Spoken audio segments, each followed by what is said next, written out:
Estabas platicando acerca de, pues, de este giro que da tu vida. Así es. Y bueno, Luis, sé que uno de los primeros golpes más difíciles al final, pues es cuando tu papi pues termina preso en una cárcel de migración. Así es. Y ustedes tampoco con esta posibilidad de verlo, ¿no? Y de pronto, bueno, pues creo que para un niño el separarse primero pues de su papá y en una circunstancia así de dura, híjole.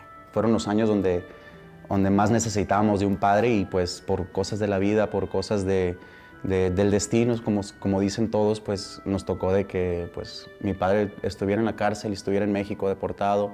Es el superhéroe de la familia, mi padre sigue siendo la persona que nos hizo a nosotros, la persona que nos ha enseñado cómo vivir la vida, cómo hacerle. Siempre lo que mi padre nos dijo fue: sea feliz, no importa lo que pase, mijo, sea feliz. Y además tengo entendido que después de estos 2 añitos, dices, lo deportan. Así y entonces, pues sigue de alguna manera esta distancia, claro. ¿no? Cuando mi papá estaba preso fue una distancia esa sí fue muy lejana, ¿no? Pero cuando mi papá estaba cuando lo deportaron, mi papá estaba en donde estaban los papás de mi mamá y ahí le ofrecieron su hogar, mi papá tuvo su casa. Y pues ahí íbamos cada fin de semana. Cada vez de que salíamos de la escuela, literal, nos recogían de la escuela, íbamos directamente para Sázabe, Sonora, a ver a mi padre. Hasta que ya pues pasó la tragedia y ya todo cambió. Había un día de la semana que era muy especial para ustedes como familia, porque llegaba el correo. Tengo otra cajita, la café. A ver qué recuerdo te trae.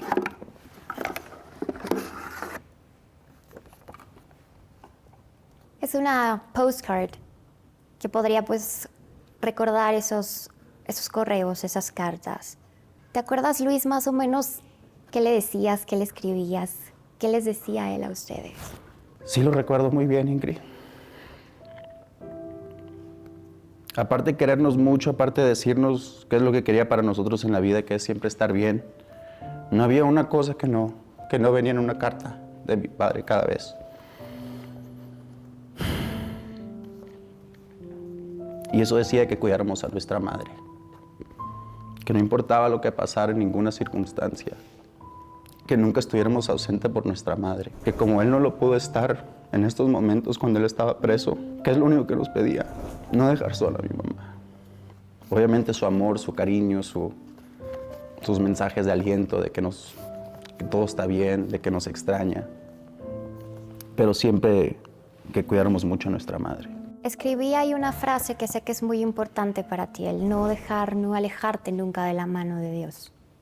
Y siempre con la frente en alto. Te toca ir a vivir a un gimnasio de box, cuando el box representa también esto, ¿no? Los golpes de la vida, el luchar, el ser fuerte. Tengo aquí unos guantes para que empecemos a platicar un poquito. Aquí te los voy a dejar. Thank you. Muchas gracias. Todos soñamos con tener un hogar. Y un hogar más allá de una casa, de un lugar donde estar, donde dormir, donde vivir. Pues es lo que significa emocionalmente. Sé que tú tomas esta decisión de decir, bueno, yo me voy a dormir, a vivir al gimnasio, ¿no? Y dejar a tu mamá y a tus hermanos pues un poquito, por decirlo de alguna forma, más cómodos, ¿no? Así es. Donde se tuvieron que ir. ¿Qué pasa? ¿Por qué se quedan sin la casa? Fue cuando después de que había fallecido mi papá y pues una vez que regresé yo de la escuela, que era el primero que salía, mi mamá estaba en el trabajo y luego mis hermanos salían ya después, llegué a la casa y estaba un candado así puesto en la puerta de la chapa así, pum, y le decía una carta así rosita, decía, condado de sheriff, tenemos el derecho de quitarle su hogar, ninguna de las pertenencias que están adentro son de ustedes, pertenecen al condado de sheriff. Y pues me suelto llorando porque pues era el colmo, ¿no? Ya perder la casa, perder a nuestro papá y luego ya perder la casa, mi mamá perdió su trabajo, ya era el colmo así de que ya pues, ¿qué más? En ese momento yo le pregunté a mi mamá, ¿qué es lo que más quieres de adentro de la casa, no? ¿Qué es lo que más vale? ¿Qué es lo que más te está haciendo? ¿Te duele? ¿Te duele? ¿Por qué estás así, Mala? Yo quiero saber. Y me dijo que era una cajita de mi padre, que mi padre tenía todas sus pertenencias, mi papá se dejaba crecer el pelo y se hacía trencitas y se las cortaba y las dejaba en colitas. Mi papá en esa cajita nos dejó 4 colitas en trenza, nos dejó muchas cartas nos dejó sus relojes, nos dejó sus cadenas y estaba laqueada la chapa. Y le digo a mi mamá, ¿es lo único que quieres? Y me dice, sí. De alguna manera quebro la ventana y lo único que pudimos sacar literal, teníamos toda nuestra ropa, todo, zapatos. Obviamente no era mucho, pero era lo que teníamos para poder vivir. Y de un día para el otro así. Nada, ni casa, ni ropa, ni tenis. Haz de cuenta que homeless, como lo dicen así. Dormíamos en la camioneta. Antes de que nos quitaran la traila, yo tenía un amigo que vino de Nogales, Sonora, se llama Wilber Alden López, que bien lo recuerdo y lo quiero muchísimo porque es un amigo de por vida. Yo recuerdo que mi mamá ya estaba limpiando ese gimnasio a donde él fue a llegar. Y me empezó a platicar de su vida y le digo, hey, carnal, ¿de dónde vienes? Me dice, hey, vengo de Nogales, es que no tengo familia acá. Y él se quedaba en el gimnasio. Y él se quedaba en el gimnasio y le digo, ¿dónde te quedas? ¿Dónde está tu familia? Y me dice, no, el dueño del gimnasio me trajo y dice, él quiere que yo sea campeón y aquí me estoy quedando en el gimnasio y de aquí estoy haciendo mi vida, carnal. Y yo en ese tiempo, pues yo tenía la trailer y le digo, bro, pues hice una hermandad con él y dije, vente para la casa, carnal, vámonos para la casa y ahí te quedas.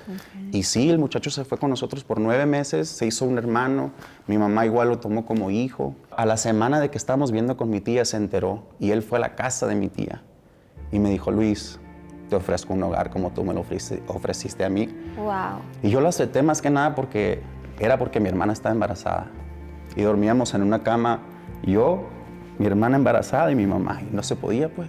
Igual se me hizo muy difícil el irme, porque yo haz de cuenta que me estaba despidiendo de mi familia desde que, hey, me voy a buscarle, ¿me entiendes? Voy a ir a buscarle a ver qué pasa.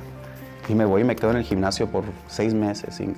6 meses viví en ese gimnasio, pero creo que fueron, y lo digo de corazón, no quiero que la gente crea que es una mentira, pero lo digo de corazón, es la experiencia más hermosa que he vivido en toda mi vida. El vivir en ese gimnasio, por Dios santito. ¿Por qué, Luis? Porque me hizo aprender mucho de la vida, Ingrid. Mucho así de lo que es la vida, es luchar, es darle para adelante, a pesar de todos los golpes, uno tiene que seguir dándole. Y eso fue lo que el gimnasio me enseñó, a pesar de no tener una casa, a pesar de perder a mi papá, tener a mi hermana embarazada que estaba batallando, no saber dónde estaba mi hermana en ese momento, fue muy complicado. Pero con la ayuda del boxeo, con estos guantes que me ayudaron a sacar todo el coraje, pude estar bien, pude salir de depresión. Pero hablabas ahorita de perder. Esta palabra tan fuerte, pérdida, ¿cómo la manejas hoy? Pues es muy difícil, ¿no? La palabra pérdida es muy difícil, especialmente cuando alguien se le ha ido a alguien que quiere, ¿no? Un ser querido. Pero creo que, como te digo, es aprender de la vida, que a pesar de tantas cosas que pasan, uno tiene que seguir adelante. Por decir, mi padre no hubiera querido que yo me quede a medias y que no hubiera hecho nada por mi familia. Al contrario, yo dije, ¿sabes qué? Yo voy a hacer lo que mi padre quiso y voy a llevarlo con todo orgullo porque no lo voy a defraudar. Y la gente no lo ve, pero a través del corazón se puede ver que tú llevas esos 2 guantes puestos todo el tiempo. Y no para estar a la defensiva, sino para defender tu corazón, tu vida, tus sueños. Dentro de cada uno de los guantes hay una fotografía. Me gustaría que las sacaras, las vieras, porque para mí son tus guerreros.